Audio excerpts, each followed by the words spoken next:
Israel হবে এই বিশ্বের নেতৃস্থানীয় রাষ্ট্র, এটাতে কোনো ডাউট নাই, সে হবেই এবং অলরেডি সে হয়ে গেছে। সে প্রায় 90% সফল, আর 10% বাকি আছে। এটা খুব অল্প সময়ের মধ্যেই হয়ে যাবে। কারণ আমাদের দুর্বলতা আছে যে আমরা যে আপোষে কাদা ছোটাছুটিতে ব্যস্ত ছিলাম, আমরা হালুয়া রুটি খাচ্ছিলাম, এই সময়টুকুর মধ্যে ও প্রচণ্ড শক্তিশালী হয়ে গেছে। ওই ইসরায়েল থেকেই আজকে সারা বিশ্বের পলিটিক্স নিয়ন্ত্রণ করা হচ্ছে, ব্যাংকিং সিস্টেম নিয়ন্ত্রণ করা হচ্ছে, অর্থনীতি নিয়ন্ত্রণ করা হচ্ছে, মিডিয়া নিয়ন্ত্রণ করা হচ্ছে, পত্রপত্রিকাও নিয়ন্ত্রণ করা হচ্ছে, আদর্শ নিয়ন্ত্রণ করা হচ্ছে, সংস্কৃতি নিয়ন্ত্রণ করা হচ্ছে, এবং আপনার এই যে প্রযুক্তি, অস্ত্রশস্ত্র, এগুলো সেখান থেকে নিয়ন্ত্রণ করা হচ্ছে। আর এটাই সেই রাষ্ট্র যেখান থেকে দাজ্জাল মানুষের রূপে বের হবে। এটাই সেই রাষ্ট্র। ওই জেরুজালেম থেকেই দাজ্জাল বের হবে। এই শক্তিশালী হয়ে গেল আমাদের চোখের সামনেই, কিন্তু আমরা কিছু করতে পারলাম না। এই যখন শক্তিশালী হয়ে গেছে, তখন সামনে একটা মহাযুদ্ধ লঞ্চ করবে, যেখানে 80টা দেশ পৃথিবীর একত্রিত হয়ে যাবে এবং প্রত্যেকটা দেশের আন্ডারে থাকবে 12,000 করে সৈন্য। এবং এই যুদ্ধে প্রত্যেক 100 জন সৈনিকের মধ্যে 99টা সৈনিক মারা যাবে এই যুদ্ধে। এটা হবে পারমাণবিক যুদ্ধ, আপনার সামনেই করান আছে। এরা যে স্বপ্ন দেখায় ভিশন 20, 30, 50, 100, এগুলো সব বোগাস। এতদিন পর্যন্ত এই ওয়ার্ল্ড আর সার্ভাইভ করবে বলে আমরা মনে করি না। আল্লাহু আ'লাম বিসওয়াব, আল্লাহ পাক ভালো জানেন। আমাদের রিসার্চ হচ্ছে এতদিন পর্যন্ত ওয়ার্ল্ড সার্ভাইভ নাও করতে পারে, না করার সম্ভাবনা 95%। এই মালহামার পরে ইমামুল মাহদী আসবেন শেষের দিকে, এবং তিনি মুসলিমদের হাল ধরবেন এবং প্রচুর সংখ্যক মুসলিম এই যুদ্ধে মারা যাবে। প্রচুর সংখ্যক, প্রচুর, তাদের সংখ্যা অগণিত। কিছু মুসলিম যুদ্ধের মাঠ থেকে পালিয়ে যাবে, যাদেরকে আল্লাহ পাক মাফ করবেন না, আর অল্প কিছু মুসলিম বাকি থাকবেন, যাদের হাতে আল্লাহ রাব্বুল আলামিন এই যুদ্ধের শেষের দিকে গিয়ে বিজয় দান করবেন ইনশাআল্লাহ। এবং আমাদের খোরাসান থেকেও একটা বাহিনী যাবে, যারা জেরুজালেম পর্যন্ত পৌঁছে যাবে, ইমামুল মাহদীর সাথে যোগ দিবে। পৃথিবীর কোন শক্তি, নবীজি বলেছেন, পৃথিবীর কোন শক্তি তাদের পথে বাধা হয়ে দাঁড়াতে পারবে না। তিনি বলেছেন, তোমরা যদি হামাগুড়ি দিয়ে হয় বা বরফের উপর স্ক্রল করেও হয়, তোমরা যদি ওদেরকে পেয়ে যাও তাহলে তাদের সাথে যুক্ত হইও। এটা নসিহত নবী সাল্লাল্লাহু আলাইহি ওয়াসাল্লামের। এটা আসবে সামনের এই সময়টা। এই মালহামার পরে যখন মুসলিমরা আবারও বিজয়ের আসনে আসবে, তখন মুসলিমরা জয় করবে কনস্ট্যান্টিনোপল বা তুরস্কের ইস্তাম্বুল। এটা এখন নেটোর হাতে চলে গেছে, এটা আবারও মুসলিমদের হাতে চলে আসবে।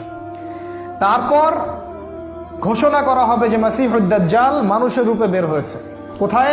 ওই জেরুজালেমে। তখন মুসলিমরা সেখানে ছুটবে।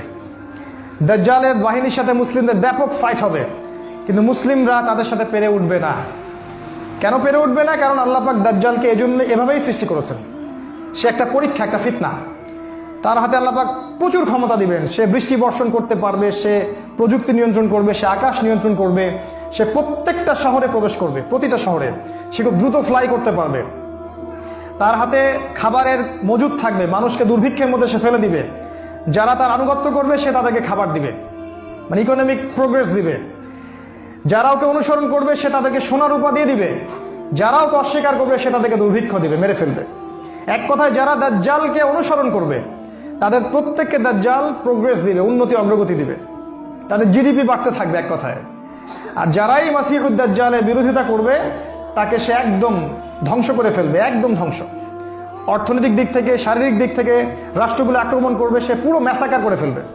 তার হাতে আল্লাহ পাক এরকম ক্ষমতা দিবেন। এই জন্য মুসলিমরা তাদের সাথে পেরে উঠবে না। তাহলে কি হবে? আল্লাহ রাব্বুল আলামিন তখন মুসলিমদের দোয়া কবুল করবেন এবং ঈসা আলাইহিস সালামকে আকাশ থেকে পাঠাবেন এই পৃথিবীতে আবারও ইনশাআল্লাহ। এবং ঈসা আলাইহিস সালাম সিরিয়ার দামেস্কে সাদা মিনারের উপরে নামবেন এবং ইমামুল মাহদীও সেখানে থাকবেন। সেখানে ফজরের নামাজ পড়া হবে, ইমামুল মাহদী ইমামতি করবেন, আর এই ঈসা আলাইহিস সালাম পিছনে মুক্তাদি হয়ে থাকবেন। এটা আমাদের জন্য গর্বের বিষয়।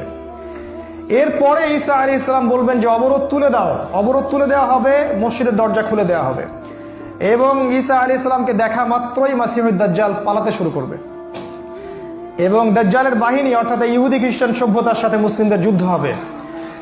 নবী সাল্লাল্লাহু আলাইহি ওয়াসাল্লাম বলেছেন, হাদিসে শোনেন, নবীজি বলেছেন, লাতুকাতিলুন্নাল ইয়াহুদ, শেষ জামানায় তোমরা অবশ্যই ইহুদিদের সাথে যুদ্ধ করবে, অবশ্যই করবে।